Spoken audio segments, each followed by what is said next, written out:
Hello friends, let's talk about the weather that is going on today, December 22nd, 2022. So right now it is late in the day Eastern time. It's actually almost midnight here. But what we're looking at right now is the satellite data from the last day, and it's just playing on a loop. This is visible information. This is just visible light, so nothing fancy. But what you can see that is unusual is this really large storm. This strong, oh, it refreshed. This strong line right here of these clouds where it's clear behind it and then there's so much cloudiness, so much precipitation in front of it. And even in the wake of the storm, you can see the snow falling down. So this storm maybe doesn't look super impressive to the untrained eye on a satellite image like this because you don't get that classic cyclone hurricane looking shape. But what I'm going to tell you is that this storm is absolutely incredible, and it'll definitely be great for future case studies. So let's talk about what's currently going on. This is a chart of all the warnings, watches, and advisories here in the US, and holy cow, most of the country is covered in it. All of the red sections are counties that have blizzard warnings. There are areas in the Dakotas that are forecasted to get wind chills of negative 50 degrees Fahrenheit. If you thought that Arctic blast was really awful at Purdue just like 4 years ago, this is going to be worse for certain parts of the country. And it's going to be a little bit longer too. So the blizzard, it's blowing snow, heavy snow, lots of wind, and really cold temperatures. The pink is winter storm warnings. Those are pretty classic. You see those maybe once or twice a winter if you live in Indiana. This pale blue is wind chill warnings. Gotta love that negative 50-degree wind chill. This is a freeze warning for much of the southeast United States. That area is not used to getting sub-freezing temperatures, and their houses are not built to withstand that, so many pipes will burst, and a lot of people don't have heating. So that is definitely a risk to life and property. Up here in the Northeast, we're not yet forecasted to get a whole lot of snow, but we're forecasted to get tons of high winds, and that's what that gold color is. So that's the current state of the severe weather that's going on, but let's look at it from a more general sense. So this is today's forecast map from this morning, December 22nd. So it is pretty old at this point, but it's a good summary of what's been going on today. So the white shaded areas are snow, the blue shaded areas are mixed precipitation, green is rain, and this hatched pink color, it says freezing rain is possible. The hatched white is for heavy snow. So if you've never seen a forecast map, you're probably wondering what all this stuff means. I'll do my best to explain it briefly. These blue lines that have these spikes on them, that is representative of a cold front. So it means that this air over here in this region is colder than the air on the other side of this line.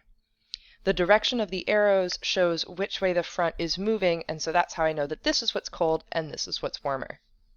Now, cold fronts and warm fronts are relative. It usually just means that there's going to be a significant change, maybe 5-10 degrees over the course of a couple of hours. What's going on with this storm is that in Wyoming, earlier today, there was a 30-degree drop in temperature in 9 minutes. That's what's unique about what's going on with this storm and why people are calling it an absolute flash freeze. The temperature is decreasing so rapidly that people are getting caught out totally unprepared. And that's really dangerous when you're getting conditions where you could get some really bad frostbite in only about 10 minutes. The actual precipitation for the storm has been a little interesting to try and predict, but we do know that behind that cold front there's going to be more snow. The reason why there's so much rain and mixed precipitation up here is because this entire storm is rotating counterclockwise. So what's happening is cold air is being dragged down from Canada, and warm air is being dragged up from the Gulf of Mexico. So that warm, humid air from the Gulf is coming up, condensing, and dropping a lot of water. And actually what's going on is that some areas in the Northeast are getting temperatures that are 20 degrees above average, but once this cold front moves through, it's going to be 20 degrees below average. These temperature changes are pretty significant. So if we take a look at what those temperature gradients actually look like, this is the graphical forecast for tonight. And it's valid until 7 a.m. Friday morning Eastern Standard Time. And you can see how quickly the color changes here. Green is from 30 to 40 degrees. The cyan is under freezing. The darker blue into the purple gets colder and colder. So you see here in the Northern Rockies and Northern Plains, these areas are getting temperatures that are -10, -15 degrees. That's still air temperature, so that's not including wind chill, and that's pretty damn cold for this time of year. Over here we have 40 degrees, and then only a few hundred miles away you're getting below freezing temperatures, negative, under 10 degrees, maybe 0 degrees, maybe colder than that. That's really extreme. So what's going to happen here is you can see, oh, they haven't quite uploaded all of this, but this temperature boundary moves throughout the day. Yeah, I've always hated how this website works. There we go, that's decent. You can see how this temperature boundary is moving, and it's going to recede from the US before Christmas time. So things should get a little bit warmer before Christmas for much of the southern US. What that means, though, is that this air mass is moving northeast, so it's going to be pretty damn cold for me here in New Hampshire on Christmas Day. So enough about that temperature. Let's talk about why this is happening. So this map is similar to the one I showed you before, except it is more focused on looking at the pressure differentials. So there is a stream of super fast moving air that circles the globe called the jet stream. And in the wintertime, this jet stream gets really wobbly. When the jet stream moves up farther north, it brings warm air with it. When the jet stream moves farther south, it brings cold Arctic air with it. We can see here that there's this big, big dip. And that is indicative of cold air being brought down. Why the jet stream is so unstable, I don't have a master's degree. Don't ask me. But I do know that the jet stream gets more unstable when the Arctic is warmer than usual, which is definitely happening right now. Why are there such high winds? Normal surface pressure is going to be represented by the number 1013 on this map. So you can see here, this is 1053. This is, it's hard to read, 996. That's a pretty strong differential, and you can see that by how close these contour lines are drawn together. That's why there's so much wind in this area. Wind and air wants to go from high pressure to low pressure. Once this low pressure system moves beyond the northeast, then here in New Hampshire, I'm going to start getting that super fast wind. But this is pretty small, a small scale, a small image. We can actually play this to get kind of an idea of what's going on. I don't know why it's going backwards. Let's go forwards, please. And you can see here, you can kind of see that things are moving along, and that low pressure system is going to move up and out, and then things are going to be a lot calmer. That system will be out of the United States and into Canada just before Christmas, and then on Christmas Day and the 26th and 27th, most of that fast turbulent air will be gone. So hopefully that won't impede anybody's travel plans. As long as you fly before Christmas, actually, you should be flying 2 days ago. If you're flying the day of Christmas and a little bit thereafter, you should be more okay. But why is this happening on a large scale? I mentioned here that we've got this really, really big dip. What's going on?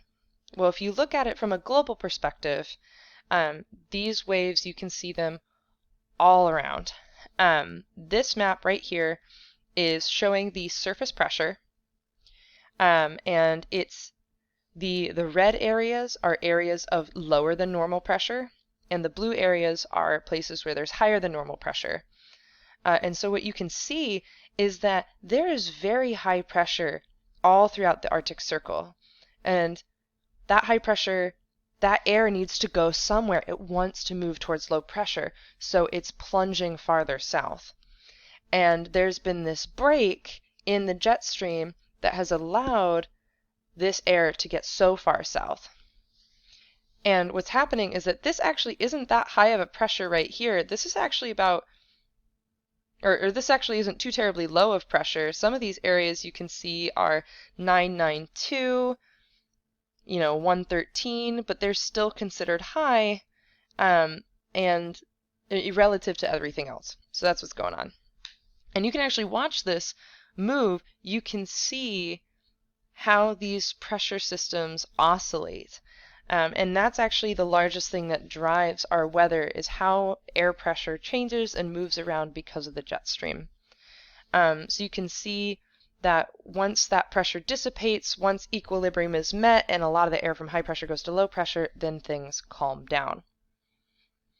So that's part of why this is happening. If you want to look at the results of what's going on, here's how you're going to freeze. You can quite literally see that how that air is flowing is actually dragging and pushing that air so far south. I could watch this for days. It's absolutely beautiful. But it's also terrifying because a lot of people are going to freeze in Texas again. So I did mention that there is going to be a lot of mixed precipitation. What does that mean? So rain, pretty standard. The whole air column above you is nice and toasty warm, and that means that whatever ice crystals formed high up definitely melt before they get to you. Sleet is when air gets super cooled right before hitting the ground. So I should explain, these graphs are height in the atmosphere, and then this is temperature, so higher temperatures on this side. So sometimes there can be something where the pressure at the ground level is colder, and then the water gets super cooled and it hits the ground as sleet. And this freezes enough that it's pellets, right? So sleet just looks like pellets. Snow, it's cold the whole way down. Freezing rain is where it's super cooled. I misspoke with sleet. Sleet is when it refreezes before hitting the ground. Freezing rain is when it gets super cooled right before hitting the ground. So if we look at what freezing rain looks like, this is a really convenient chart to kind of help explain what's going on. You've got the cold air and the warm air. The warm air is getting shoved up over the cold air, and you've got all these ice crystals up top. But depending on how thick this wedge of cold air is, it depends, that's what dictates whether you get sleet or ice pellets or freezing rain. So I know this was a lot of information all at once.